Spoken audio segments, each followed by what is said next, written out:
classroom was quiet, except for the squeak of chalk, as the professor dragged a line across the board and turned slowly to face the students. His eyes landed on the young man sitting near the back, a black student with calm eyes, who had barely spoken all semester. The professor smiled, but it was not a kind smile. It was the smile of someone setting a trap. He pointed at the board and called the student by name, telling him to stand up and solve the equation. The numbers written across the board looked impossible. They twisted across the surface in shapes and angles that did not seem to connect. Half the students frowned, already lost, while the others leaned forward, sensing that something unusual was about to happen. The professor folded his arms as if he was already certain of the outcome, and in his mind the humiliation of the student was only moments away. The black student rose slowly from his chair, the wooden leg scraping against the floor. Every eye in the room followed him, some of his classmates already whispering that he would fail, some shaking their heads because they knew the professor's reputation.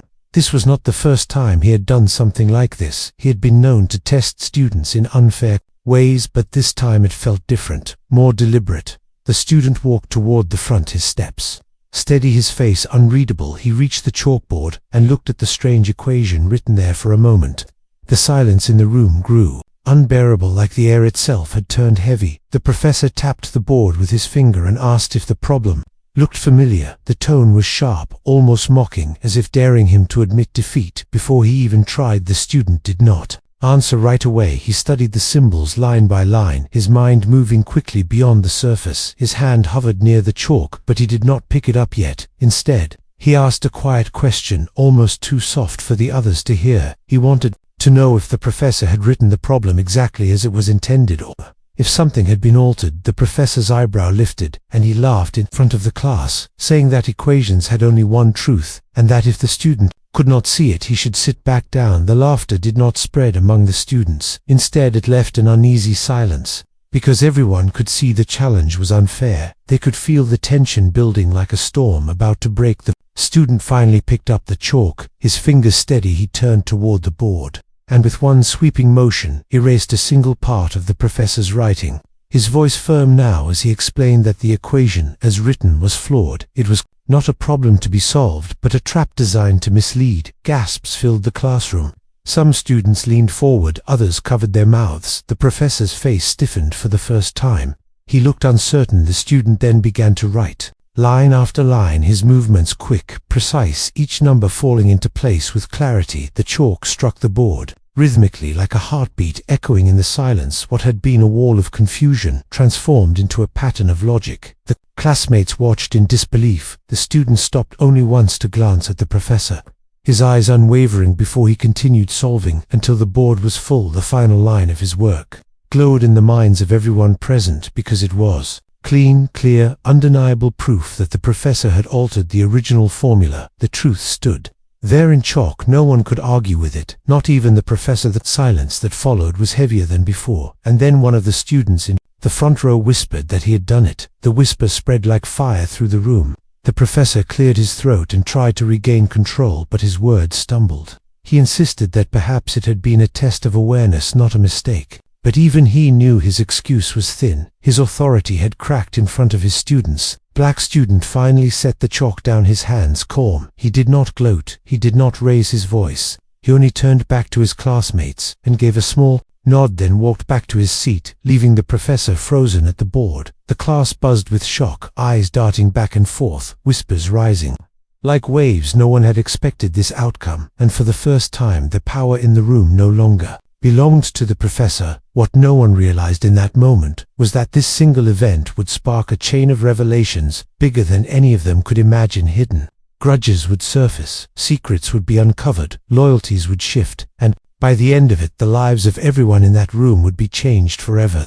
The tension in the classroom did not end when the black student sat back down in his seat. Instead, it grew heavier, because now everyone realized the professor had been caught in his own trap. Whispers filled the air like restless birds, students turning in their seats, leaning across desks, asking each other if they had really seen what just happened, and the truth was undeniable. They had. The professor stood stiffly at the front of the room, his knuckles white against the edge of the desk. His pride cracked, his control slipping. He tried to continue the lecture, flipping through notes with hands that shook ever so slightly, but the words that left his mouth no longer carried the same weight. Every phrase seemed hollow, every example questioned quietly in the minds of his students. The black student sat silently, his face calm, his shoulders straight. He did not look triumphant, he did not smirk, he only kept his eyes forward, refusing to let the professor see even the smallest sign of arrogance. Yet inside he felt a storm, not of fear but of memory, because this moment reminded him of every time someone had doubted him, every time a test had been harder just for him, every time someone assumed failure before he even began his.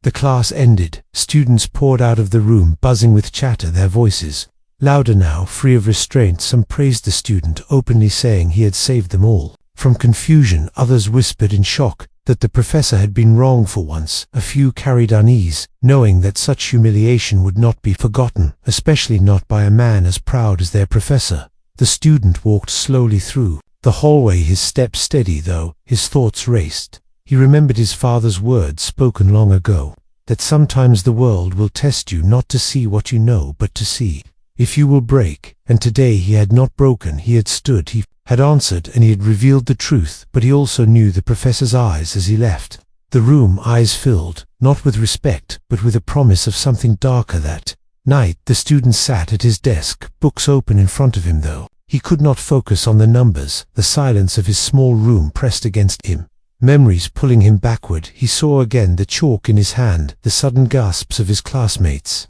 the professor's face collapsing in disbelief. And though victory should have brought peace, it brought only unease, because he sensed this was not the end, but the beginning of something heavier. The next morning the class gathered again, the atmosphere thick, as if every student carried the weight of yesterday still inside them. The professor entered later than usual, his expression carefully neutral, though his eyes darted quickly toward the back where the black student sat. He began to lecture as if nothing had happened, his voice clipped sharp, his chalk tapping too quickly against the board. But every so often his gaze lingered on the student, like a shadow that refused to leave halfway through the lecture. He called suddenly on the same student again, his voice louder than before. He asked a question, not from the lesson but pulled from the deepest pages of advanced theory, something no one expected to hear in that room. Whispers ran through the class again, some students exchanging worried looks, because it was clear this was not a lesson, this was revenge. The black student rose slowly, his calm unbroken, his mind sharp. He answered piece by piece,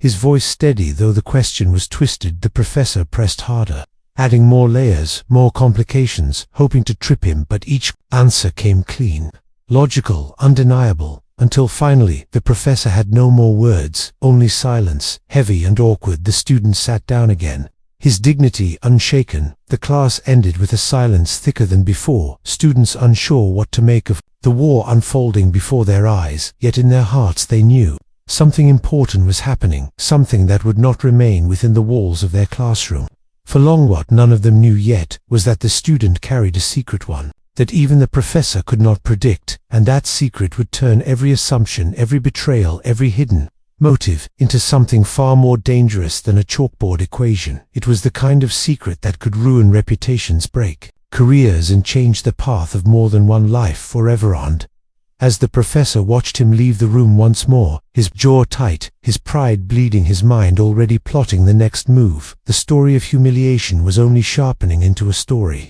of war, a war not of fists or weapons, but of knowledge, power and survival, where truth itself could cut deeper than any blade. The days that followed carried a strange tension through the university halls. Whispers followed the black student wherever he went, some filled with admiration, others laced with envy, and a few tinged with fear. He had faced the professor twice, and both times walked away unbroken, but the air around him felt heavy, as if more eyes than just those of his classmates were watching. The professor meanwhile walked with the stiffness of a man wounded, but unwilling to admit weakness.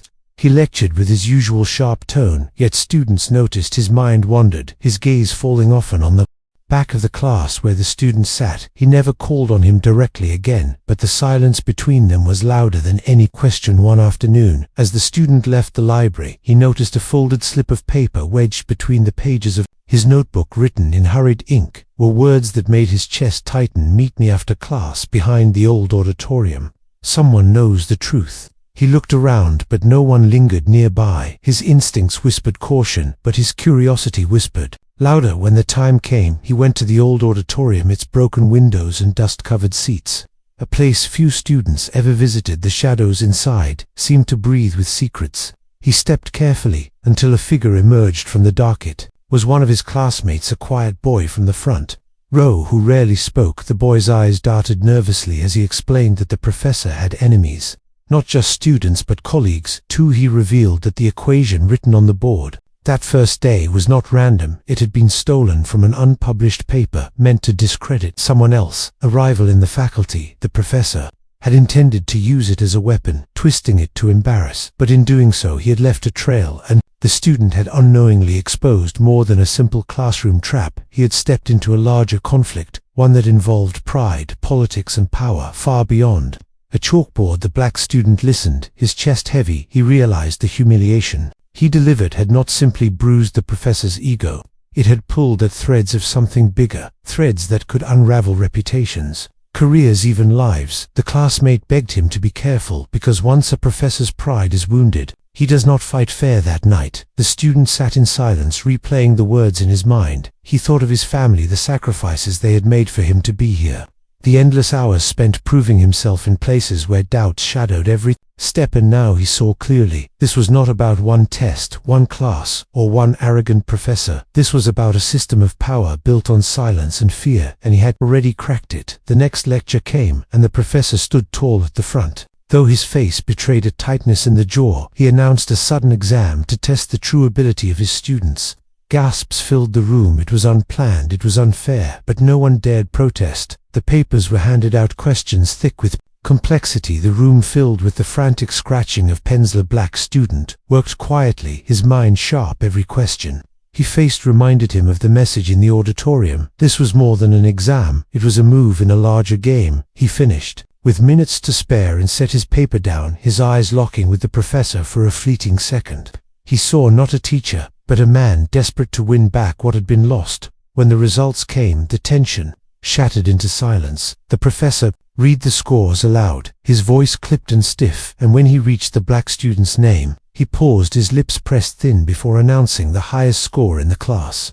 Whispers erupted once more, admiration, envy, disbelief filling the room. The professor set the papers down with a forceful snap, his authority crumbling further. Yet, even in his small victory, the student felt no relief, because he knew the professor would not stop. Pride, once wounded, only grows more dangerous, and the quiet warning from the classmate echoed in his ears. There are bigger stakes than you know. And as he left the classroom once more, he felt the weight of eyes following him, not only the eyes of jealous classmates or a humiliated professor, but others, unseen shadows waiting just beyond the edges of the hall, as though the walls themselves were listening and preparing for the storm that was about to break. The storm that had been brewing finally began to break one cold morning when the students filed into class to find the atmosphere changed. The professor stood at the front, but beside him was another man, older, sharper, with gray streaks in his hair and eyes that cut across the room like knives. He was introduced as a visiting scholar there to observe the progress of the class, but the whispers started immediately. Everyone knew this was no coincidence. The black student sat in silence, watching the exchange. He could feel the trap forming. The professor's voice was smoother than usual as he spoke about academic excellence, the importance of discipline and respect. Then, without warning, he called upon the same student again. The room froze. The professor gestured to the board, where another impossibly complex problem waited. Chalk lines twisted into a wall of numbers that looked more like a puzzle meant to confuse than to test knowledge. The older man leaned back against the desk, watching closely, his arms folded across his chest. The student rose slowly, his heartbeat steady though his mind spun. He walked to the board, eyes scanning every line, and then he saw it. The problem was not just difficult, it was wrong. It was built upon a foundation that collapsed under scrutiny. It was another trap. He turned to the class, his voice calm but strong enough to carry. He explained that the equation as written could not be solved because it violated its own logic.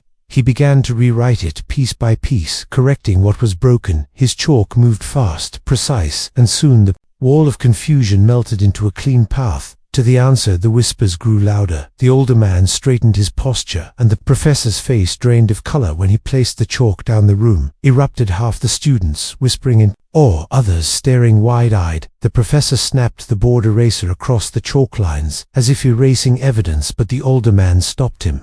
his hand heavy on the professor's wrist. He said nothing for a long moment, only staring at the work. Left behind, then turned his gaze toward the student, his eyes unreadable. Before he gave a slight nod, the class ended. Abruptly, students spilling into the hall, like waves, their voices high with excitement. They had witnessed something extraordinary. Twice, no 3 times now, and each time the same student had stood against the professor's tricks and triumphed. But beneath the awe was something darker. Jealousy, whispers of favoritism, muttered curses about how one person could not always win. Unless something unseen was at play that evening. The black student received another message slipped into his notes. Meet me in the archives. Midnight, it said. He hesitated, but went curiosity once more, pulling him into the unknown. The archives were silent, vast rows of books and papers stretching into shadows. There he found the same classmate who had warned him before, but this time the boy was trembling. He revealed that the professor was not merely humiliated, he was desperate, and desperation makes men dangerous. He whispered of meetings behind closed doors, voices raised, arguments between faculty, the professor accused of dishonesty, others accusing him of risking the reputation of the department. And at the center of it all was the student, whose name now spread across campus like a spark through dry grass. Student listened quietly, his chest tight. He understood now that he had been pushed into a battlefield he had never chosen, and the weapons were not fists or blades, but knowledge, pride and reputation. He thought of leaving, of stepping back, but he knew already it was too late. The moment he erased that first line of chalk, he had taken a stand, and there was no returning to silence. The next lecture came heavy with tension, students buzzing with rumors. The professor entered, his expression calm, to calm the older visiting scholar, absent this time, yet the weight of his presence still lingered. The professor spoke little. He handed out sealed envelopes, one for each student, announcing a competition, a challenge that would decide who deserved the highest honor of the semester. The whispers turned frantic, some students eager, others afraid. Everyone knew what this meant when the student opened his envelope. His breath caught inside was not only a problem, but a passage, a question that connected to advanced theories beyond the level of the class. It was brutal, almost cruel, and yet, as he read it, something inside him sparked not fear but determination. He began to see the lines, forming the hidden patterns that others might miss, and he knew this was not just about winning, this was survival. The days that followed were filled with silence and sweat, students working endlessly, some cracking under the pressure, others banding together in small groups. But the black student worked alone, his nights filled with chalk-covered boards and scattered notes. His hands cramped, his eyes burning, yet his mind sharp every hour, bringing him closer to clarity. When the day of presentation arrived, the classroom was transformed into an arena. Desks cleared space, made for each student to stand and present their answers one by one. Voices shook, papers trembled. Some students broke down halfway through, others stammered their way to uncertain conclusions. The professor watched each with cold eyes, his expression unreadably. At last it was the black student's turn. He stood at the front, his notes in his hand, though he barely glanced at them, his voice calm, steady, his explanation weaving through the air with clarity, every line of logic clean, undeniable, every conclusion sharp. By the time he finished, the room was silent, students staring, the professor's jaw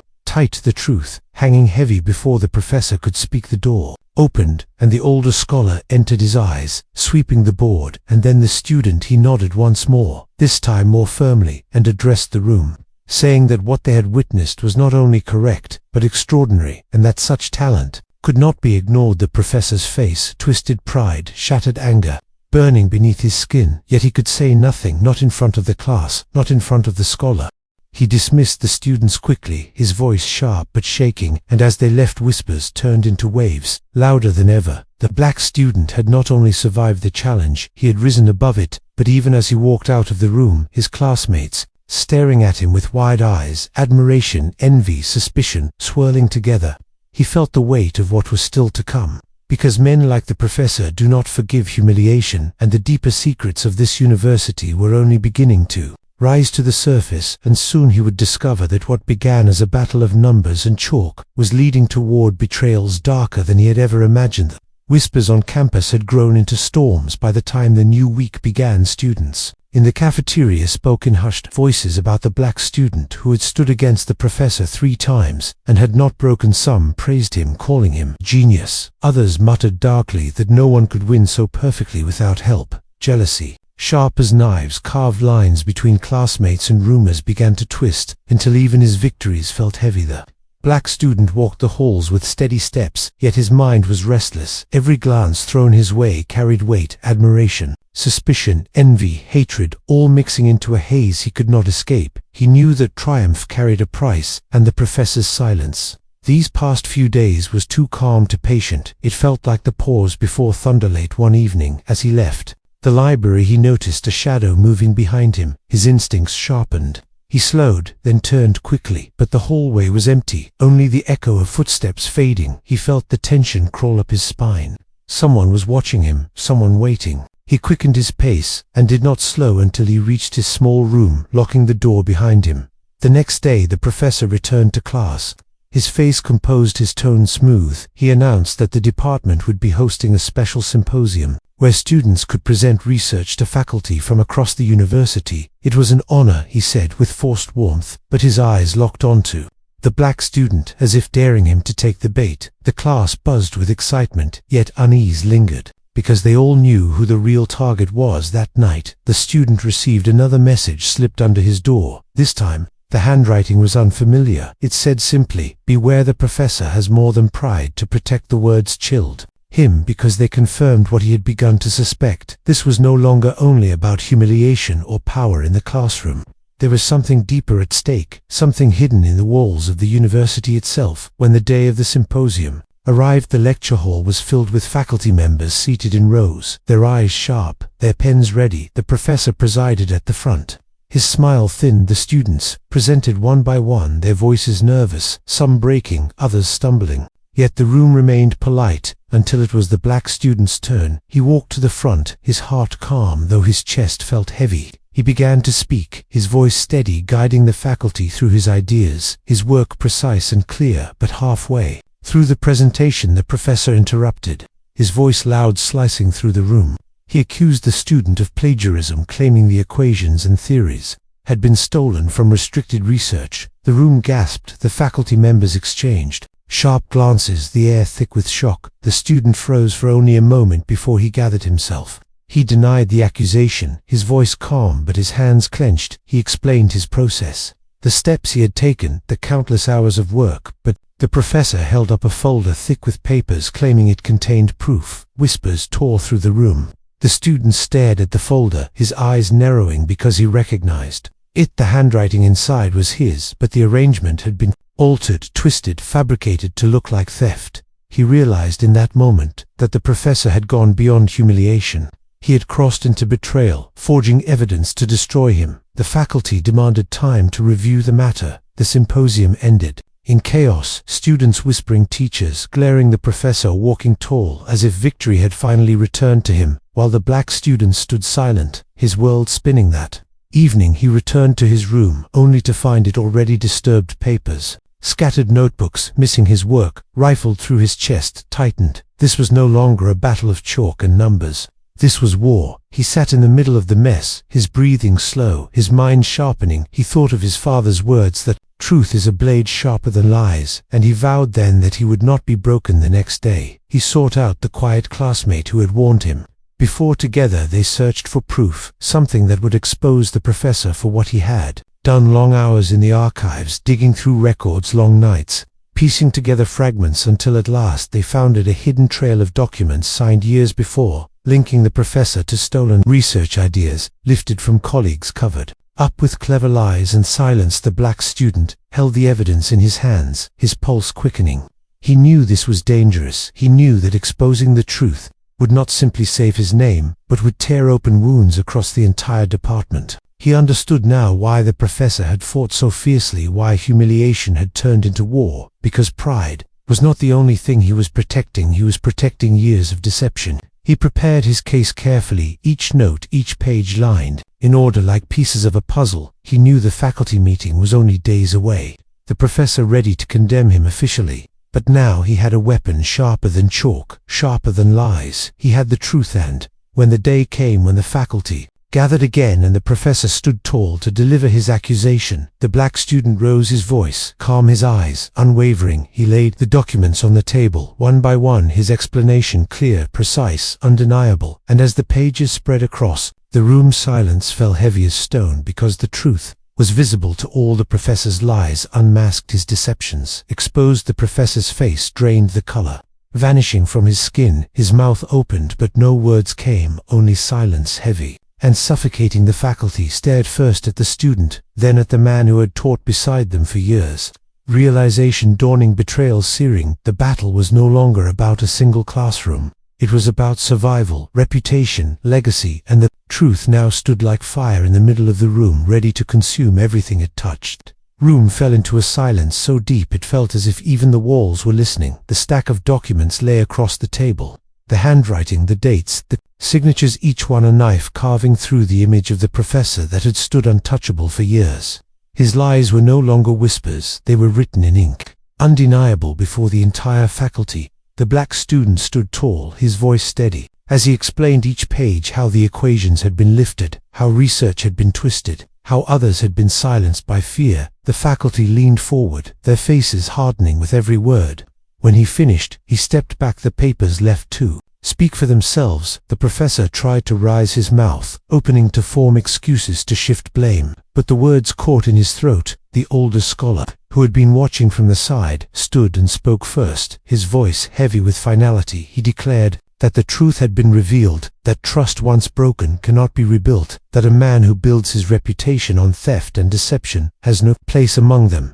The professor's face collapsed, his eyes darting across the room, searching for allies. But he found none. The students who once whispered in awe of his power now stared at him with open disdain. The colleagues who once feared his authority now saw only weakness. The silence that met him was heavier than any words. The black student did not gloat, he did not smile, he simply lowered his gaze, his heart heavy but steady, because he knew this was not only victory for himself, it was justice for every person who had been wronged in silence. The faculty voted quickly, the decision unanimous. The professor removed from his post, his career shattered, his name tainted beyond repair. When the meeting ended, the student walked out into the hall, his classmates waiting, their faces filled with a mix of awe and shame.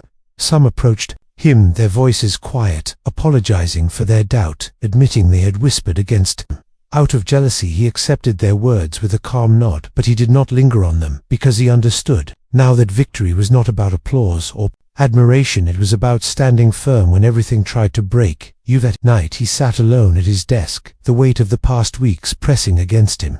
He thought of his father's words, again, that truth is sharper than lies. He thought of the traps he had faced, the humiliation, the forged accusations, and how close he had come to losing everything. He realized that sometimes survival is not only about strength, but about refusing to bend even when the world demands it. In the weeks that followed, the story spread across campus. It became a lesson whispered among students, a warning shared among faculty, the tale of the professor who tried to humiliate a student and instead destroyed himself. The black student continued his studies quietly, his name now carrying a respect he had never sought but had earned through trust. In the quiet of his own thoughts he carried a truth deeper than equations or theorems, that power built on lies will always crumble, that strength is not measured by who shouts the loudest, but by who stands unbroken in the storm, and that sometimes the greatest revenge is not anger or violence, but simple, undeniable truth.